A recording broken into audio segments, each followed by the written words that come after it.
বাংলাদেশের অন্যতম electronic media এই যে এটিএন একটা দুর্দান্ত খবর দিয়েছে। তো চিন্তা করলাম যে 2025 সালের একেবারে প্রারম্ভে এই বিষয়বস্তুটার ওপরে একটা ভিডিওর অবতারণা করি। যদিও আমি যেখানে আছি সেখানে এখনও 2025 সাল হতে কত, এখানে এখন বাজে 2টা 11, মানে দুপুর 2টা 11। তো দুপুর 2টা 11 হলে মানে মিনিমাম আরও 10 ঘন্টা পর, তাই না? আরও 10 ঘন্টা পর নববর্ষ হবে। তো যাই হোক, বাংলাদেশে যখন নববর্ষ শুরু হয়েই গেছে এবং ঠিক এই মুহূর্তে তারা মনে হয় পটকাবাজি ফোটাচ্ছে। যদিও অবশ্য আমি জানি না, হাইকোর্টে একটা রিট পিটিশন করা হয়েছিল যে এগুলো তো ইসলাম বিরোধী, অর্থাৎ হারাম, এই নববর্ষ উদযাপন এবং পটকা ফুটানো। তারপরেও কেউ কেউ কি আসলে মুনাফিকি করে ফুটাচ্ছে কি না, অবশ্যই ফুটাচ্ছে, আমি জানি। তো তারা ফুটাক, আনন্দ উল্লাস করুক। এবং এই ফাঁকে এটিএন যে খবরটা প্রচার করলো তার উপরে ভিত্তি করে একটা ভিডিওর অবতারণা করার চেষ্টা করি। তো সর্বপ্রথমে খবরটা শুনি। অভিযোগ উঠেছে গুগল তাদের অনুসন্ধানে অতি জাতীয়তাবাদী মিডিয়া আউটলেটগুলোকে বেশি অগ্রাধিকার দেয়। গুরুতর অভিযোগ নিঃসন্দেহে, যার ফলে বিশ্বজুড়ে কূটনৈতিক উত্তেজনা ও বিভ্রান্তিমূলক প্রচারণা ছড়িয়ে পড়ছে। তাহলে তো খুব খারাপ কথা। গুগলের বিরুদ্ধে এমন অভিযোগ ওঠার অন্যতম কারণ সাম্প্রতিক সময়ে বাংলাদেশ ও ভারতের মধ্যে চলমান উত্তেজনা, যেখানে মিডিয়ার বস্তুনিষ্ঠতাকে আঙুল দেখিয়ে গুগল একতরফা শুধু ভারতীয় মিডিয়াকেই প্রচার করেছে বলে অভিযোগ উঠে এসেছে টেক গ্লোবাল ইনস্টিটিউটের একটি অনুসন্ধানে। তাই নাকি? তাহলে এটা তো খুবই সিরিয়াস অভিযোগ। এটাকে তো হেলাসেদ্ধা করার কোনো উপায় নাই। তো হ্যাঁ, তো কি আসলে তারা বলতে চাচ্ছে আমরা একটু শুনি। উত্তেজনা চরম আকার ধারণ করে 25 নভেম্বর। সেদিন রাষ্ট্রদ্রোহের অভিযোগে হিন্দু নেতা চিন্ময় কৃষ্ণ দাসকে গ্রেপ্তার করে বাংলাদেশ পুলিশ। এই হিন্দু নেতার গ্রেপ্তারের পরপরই দুই দেশে বিক্ষোভ শুরু হয়। অবান্তর অভিযোগ এনে একজন হিন্দু নেতার বিরুদ্ধে দেশদ্রোহিতার অভিযোগ এনে তাকে যদি ধরে নিয়ে পুলিশ গারদে ঢুকায়, তাহলে তো হিন্দু নেতারা এটার এগেনস্টে প্রতিবাদ করতেই পারে, এবং সেটা বাংলাদেশ কেন, ভারতেও করতে পারে, তাই না? চিন্ময় কৃষ্ণ দাসের গ্রেপ্তারকে কেন্দ্র করে বাংলাদেশের অন্তর্বর্তী সরকারকে সংখ্যালঘু হিন্দু গণহত্যার জন্য দায়ী করতে শুরু করে অতি জাতীয়তাবাদী ভারতীয় মিডিয়া। আচ্ছা, বুঝছি। তো হ্যাঁ, ভারতীয় মিডিয়া তো এই বিষয়গুলো নিয়ে একটু মাতামাতি করবেই, কিন্তু এই শিক্ষাটা তারা পেয়েছে কিন্তু মুসলমানদের কাছ থেকে। যেমন ওই যে ইসরায়েল আর হামাসের যুদ্ধে, যখন ইসরায়েল হামাসের কোনো জায়গায় আক্রমণ করে, তখন কিন্তু বাংলাদেশে আমরা দেখি মিডিয়াগুলোতে এই যে ইসরায়েল কত বর্বর, কত খারাপ, কত পাশবিক কর্মকাণ্ড করছে, একতরফা তো সেটাই বলে, প্রচার করে, তাই না? এখানে হামাসের কোনো দোষ তারা দেখে না। তো আমার মনে হয় যে এই বাংলাদেশের মিডিয়ার কাছ থেকেই বস্তুত ভারত এই কৌশলটা শিখছে, আমার কাছে সেটাই মনে হয় আর কি। এখানে বাংলাদেশের স্থানীয় ও পশ্চিমা মিডিয়ার করা প্রতিবেদনগুলো জানিয়েছিল ভিন্ন কথা। পশ্চিমা মিডিয়াগুলো ভিন্ন কথা কোথায় বললো? এই যে আমেরিকার যে প্রেসিডেন্ট ইলেকশনের জাস্ট 3 দিন আগে ভারতীয় এই বাংলাদেশে হিন্দুদের উপর যে অত্যাচার নির্যাতন হচ্ছে এটা নিয়ে টুইট করছিল না? তারপরে এই ব্রিটিশ পার্লামেন্টে এই যে হিন্দুদের উপর অত্যাচার নিয়ে তারা একটা প্রতিবেদন দাখিল করলো না? তো ভিন্ন কথা কোথায় বললো? এটা তো তোমরাই এখন খবর বিকৃত করছো। আমরা তো দেখি নাই যে ভিন্ন কথা বলছে। ভিন্ন কথা তো বলছো এখন তোমরা। সে সময় বাংলাদেশ ও ভারতের চলমান ঘটনাগুলোকে গুগলের অনুসন্ধানেও দেখানো হয় ভিন্নভাবে, যেখানে বাংলাদেশে হিন্দুদের নির্যাতন বিষয়ে সবশেষ খবর জানতে চেয়ে গুগলে অনুসন্ধান করলে ইচ্ছাকৃতভাবে ভারতীয় মিডিয়ার করা ভিত্তিহীন মিথ্যাচার সংবাদগুলোকে সামনে তুলে ধরা হয়। এই তো তোমরাও তো এখন মানে বিকৃত কথা বলছো। অবশ্যই ভারতের মিডিয়াগুলো একটু অতিরঞ্জিতভাবে খবর প্রচার করে, সেটা তো আমরা জানি। কিন্তু তাই বলে বাংলাদেশে হিন্দুদের ওপরে যে 5 আগস্টের পরে অত্যাচার নির্যাতন হয় নাই এবং এগুলো বেমালুম, তোমরা তো একেবারে চেপে যাচ্ছ বা যাও, তাই না? এবং তারপরেও যদি কোনো জায়গায় হিন্দুদের ওপর কিছু হয়, বলো এটা নাকি রাজনৈতিক করে আওয়ামী লীগের সাথে জড়িত ছিল, সেই হেতু তারা অত্যাচার শিকার হয়েছে, তাই না? তো তাই যদি হয়, তাহলে এই যে গত এই দুর্গাপূজার সময় মিলিটারি দিয়ে পাহারা দিতে হলো কেন? এবং একই সঙ্গে আমরা দেখলাম যে অনেক মন্দিরে ভাঙচুর হয়েছে। তারপরে এই যে এই চিন্ময় কৃষ্ণ দাসের এই গ্রেপ্তারের ঘটনার পরে এই যে চিটাগাঙে যে হিন্দু অধ্যুষিত এলাকাগুলোতে গিয়ে এই যে এমনকি দেখলাম যে মিলিটারি পর্যন্ত সেখানে নানা রকম অকারেন্স ঘটিয়েছে। তো এগুলো কি মিথ্যা নাকি? এগুলো তো চতুর্দিকে ছড়িয়ে গেছে নাকি, যায় নাই? এখন সোশ্যাল মিডিয়ার যুগ না, কোথাও যদি অত্যাচার নির্যাতন হয় তাহলে সেটা তো আর গোপন থাকে না। তোমরা এসে বললে সেইটা মানুষ শুনবে, বিষয়টা তো এরকম না।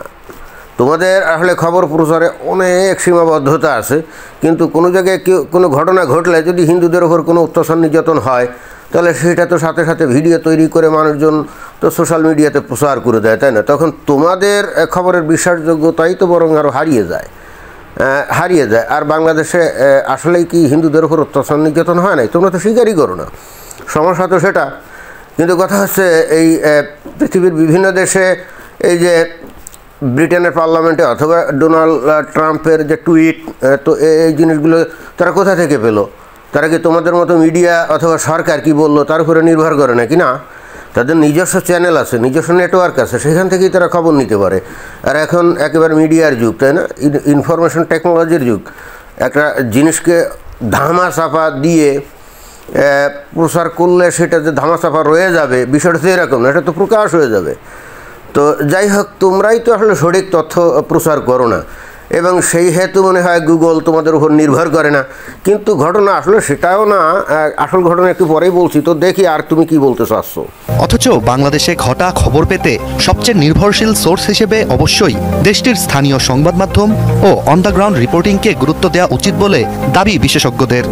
তাই নাকি? তো কোন বিশেষজ্ঞ এই দাবিটা জানিয়েছে? দু একজনের নাম বলা উচিত ছিল না? আর তুমি বললে যে স্থানীয় সংবাদ মাধ্যমের খবর সেটাকে নির্ভর করতে হবে, তাই না? তো বাংলাদেশের এখন যে মিডিয়াগুলো, তারা কি আসলে স্বাধীনভাবে খবর প্রচার করে বা করতে পারে? এই তো কিছুদিন আগে দেখলাম যে সময় টেলিভিশনের অফিসে গিয়ে এই যে একজন সমন্বয়ক দলবল নিয়ে গিয়ে তারা ওই যে 5 জন সাংবাদিককে চাকরিচ্যুত করতে হবে, তাই না? এবং সাথে সাথে চাকরি কিন্তু চ্যুত করে ফেললো। কারণ হচ্ছে কার ঘাড়ে কয়টা মাথা আছে, এরা তো যেখানে সেখানে গিয়ে হামলে পড়ে। তারপরে যে বাংলাদেশ সরকার, তারা বাংলাদেশ টেলিভিশনের অ্যাক্রিডিয়েশন প্রাপ্ত যে সাংবাদিক, তাদের অনেককেই কি বহিষ্কার করে দিয়েছে না? দিয়েছে তো। আর বাংলাদেশে বর্তমানে যে মিডিয়াগুলো আছে, এখানে কি আসলেই বাংলাদেশে যে ঘটনাগুলো ঘটছে সে ব্যাপারে কি সঠিক তথ্য দেয়? আমরা তো একটা তথ্য সঠিকভাবে আমরা দিতে দেখি না। এই যে বাংলাদেশে কত মানুষকে পিটিয়ে হত্যা করা হলো, কত ঘরবাড়ি জ্বালিয়ে দিল, সেই ঘটনাগুলো তো মিডিয়াতে আমরা দেখিনি। মিডিয়াতে আফসা আফসাভাবে ইয়ে করে, আর পিটিয়ে যে হত্যা করা হয়েছে এ সমস্ত খবর তো একেবারেই আসে নাই। কি আসছে? এগুলো তো আসছে সোশ্যাল মিডিয়ার মাধ্যমে। এবং এমনকি এই যে পিটিয়ে হত্যা যে করা হয়েছে, এদের এগেনস্টে কোনো কেসও হয় নাই। কার ঘাড়ে কয়টা মাথা, কে কেস করতে যাবে? আর হিন্দুদের উপর অত্যাচার নির্যাতন হলে এরা তো থানায় যাইতেও সাহস পায় না, তার আগেই রাস্তায় হয়তো এসে পিটাবে, তাই না? তো এখন এবং তোমরা নিজেরাও কি এই যে বাংলাদেশে কত ঘটনা ঘটছে, তাই না, অন্তর্বর্তীকালীন সরকারের আমলে, তো তোমরা কি স্বাধীনভাবে কি খবর প্রচার করতে পারো না? এবং পৃথিবীর অন্যান্য দেশগুলো কি এটা জানে না? এখানে যে দূতাবাসগুলো আছে তারা কি লক্ষ্য করে না? করে তো। তাহলে এই কথা বলার কোনো ভিত্তি আছে? কিন্তু আসল ঘটনা কোথায় জানো? আসল ঘটনা হচ্ছে এই, আমাদের দেশে যত ঘটনা ঘটুক আমরা তার দিক থেকে চোখ ফিরিয়ে অন্যদিকে তাকিয়ে থাকলাম, অথবা মিডিয়াতে ভুয়া সংবাদ পরিবেশন করলাম, আর সরকারের পক্ষ থেকে বলা শুরু করলাম না কিছু হয় নাই। এগুলো তো দুনিয়ার মানুষ বিশ্বাস করে না। দুনিয়ার সভ্য জগৎ তারা জানে বাংলাদেশে মিডিয়াতে ম্যানিপুলেশন করা হয়, স্বাধীন সাংবাদিকতা এখানে হয় না। এগুলো তারা খুব ভালো করেই জানে। এই জন্যে তোমাদের মতো মিডিয়ার ওপরে তারা নির্ভরও করে না। এটাই হলো বাস্তব সত্য কথা। ক্লিয়ার? তো তাহলে তারা এখন কোথায় যাবে? তারা তাহলে স্বাভাবিকভাবে ভারতীয় মিডিয়ার উপরে নির্ভর করবে, তাই না? এবং কেন করবে তারও একটা অন্যতম কারণ আছে। কারণ হচ্ছে ভারতীয় ডায়াসপোরা, তারা পৃথিবীর বিভিন্ন দেশে তো ভীষণভাবে শক্তিশালী। যেমন এই যে গুগলের কথা বললে, এই গুগলের সিইওকে ভারতীয় একজন ডায়াসপোরার লোককে, নাম কি? এই যে এখানে দেখা যাচ্ছে গুগল সিইও, নাম কি? সুন্দর পিচাই, তাই না? তো সুন্দর পিচাই হলো একজন হিন্দু, তো সে হলো এই গুগলের সিইও। তা বাংলাদেশে যখন হিন্দুদের ওপর অত্যাচার নির্যাতন হবে, তাহলে এর মনের মধ্যে কি তাদের প্রতি একটা সহানুভূতি তৈরি হবে না? যদি সেটা তৈরি হয় তাহলে সে নির্ভর করবে কাদের খবরের উপরে? ভারতের খবরের উপরে। কেন করবে? কারণ বাংলাদেশের খবর যে ভুয়া, বিকৃত এবং ধামাচাপা দেওয়া খবর, এটা তো তারা খুব ভালো করেই জানে এবং দুনিয়াও খুব ভালো করে জানে। তাহলে অবশ্যই ভারতের যে মিডিয়াগুলো যা প্রচার করে, যদিও হয়তো এরা নিজেরাও জানে যে ভারতীয় মিডিয়া হয়তো 50% সঠিক বলে, 50% অতিরঞ্জিত করে, বাট তারপরও প্রকৃত ঘটনা তো কিছুটা হলেও জানা যায়, রাইট? কিন্তু বাংলাদেশের মিডিয়া থেকে তো কোনো প্রকৃত তথ্যই জানা যায় না। বাংলাদেশের মিডিয়াগুলোর খবর দেখলে মনে হয় বাংলাদেশে চলছে একেবারে সুন্দর শুনশান শান্তিময় পরিবেশ, পৃথিবীতে এত শান্তির দেশ আর কিন্তু নাই।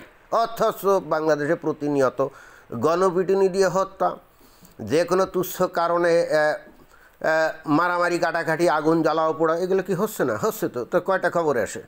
তারপরে যে সমন্বয়করা বিভিন্ন জায়গায় গিয়ে হামলা করছে, তারপরে অনেকটা গুন্ডামি মাস্তানির মতো কর্মকাণ্ড কি করে যাচ্ছে না গত 5 মাস ধরে। তো তোমরা এই ধরনের খবর কয়টা প্রচার করছো ভাই জান? তো তাহলে তোমাদের খবরের উপরে কেন মানুষ বিশ্বাস করবে এবং তোমাদের খবর কেন মানুষ গ্রহণ করবে? করবে না তো। তোমরা তো বিশ্বাসযোগ্যতা অনেক আগেই হারিয়ে ফেলছো। খালি কি খবরের ব্যাপার নাকি? এমনকি চিকিৎসার ব্যাপারেও তো বাংলাদেশের চিকিৎসকরা এই মুমিন মুসলমানদের বিশ্বাসযোগ্যতা হারিয়ে ফেলছে, তাই না? এই জন্যই তো এরা দলে দলে ভারতে যায়। তাহলে তো যাই হোক, এখন গুগলের সিইও হলো একজন হিন্দু। তো সে তো বাংলাদেশে হিন্দুদের ওপর অত্যাচার নির্যাতন হলে